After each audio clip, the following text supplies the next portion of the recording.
So they went to Petersburg and stayed there for almost the entire winter season. By Lent, however, their hopes had burst like an iridescent soap bubble. Their dreams were shattered, and the foggy confusion, instead of clearing, became thicker and more sickening. In the first place, Mrs. Stavrogin didn't succeed in reestablishing her connections, except perhaps on a ridiculously small scale, and that at the cost of the most humiliating efforts. Offended, she plunged wholeheartedly into the service of the, quote, new ideas, end of quote, and began organizing political evenings at home. She invited all sorts of literary figures who were immediately shepherded into her drawing room in droves. After that, they started coming without being invited. One would bring along another.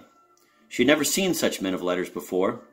They were incredibly but quite openly vain, as though in being so vain they were performing some sort of function. Some, though by no means all, arrived drunk and then behaved as if there were something beautiful in drunkenness that they had discovered only yesterday. Indeed, they all seemed proud of something. Their faces proclaimed that they had just this minute discovered some terribly important secret. They swore at one another and admired themselves for doing so. It was difficult to find out what they had actually written, but they described themselves as critics, novelists, satirists, playwrights, and debunkers. Mr. Verkovensky managed to penetrate to their top layer, their ruling clique. He climbed an incredible distance to reach those who were actually at the controls, but they received him warmly. Of course, none of them had ever heard of him. They only gathered that he was for the idea. And he maneuvered them so adroitly that despite their exalted positions, he managed to get them to attend Mrs. Stavrogin's receptions once or twice. These men were very serious, polite, and well-behaved, and the others seemed afraid of them. But apparently they didn't have too much time to spare. 2 or 3 former literary lions with whom Mrs. Stavrogin had managed to maintain graceful relations also turned up. But to her amazement, these genuine celebrities behaved sheepishly before the new rabble and shamefully tried to curry favor with them. At first, Mr. Verkovensky was lucky. They used him as a sort of exhibit at literary gatherings. When he appeared for the first time on the dais at a public reading, he received a 5-minute ovation.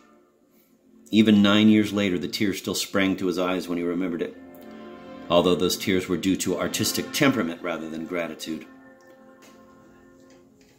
"I'd swear," he told me, although he insisted on secrecy, "I'd bet anything that none of that audience knew even the first thing about me." It is a terribly significant remark. On the one hand, it showed that he was intelligent and understood his position clearly, despite the state of exaltation he was then in. On the other hand, the fact that even 9 years later he still couldn't think of it without trembling with resentment indicates that his intellect was not really so keen. They insisted he signed 2 or 3 petitions protesting against something. He couldn't make out what. He signed.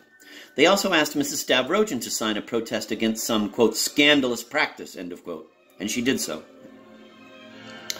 Although most of the, quote, new people, end of quote, came to her house, they somehow felt obliged to look upon Mrs. Stavrogin sneeringly and with undisguised contempt. In moments of bitterness, Mr. Verkovensky hinted to me that her jealousy of him dated from that time. She no doubt realized that she shouldn't associate with those people. Nevertheless, she received them very eagerly, with an almost hysterical, very feminine impatience. She obviously expected something from them. At her receptions, she didn't say much, although she could have if she had chosen to. She preferred to listen.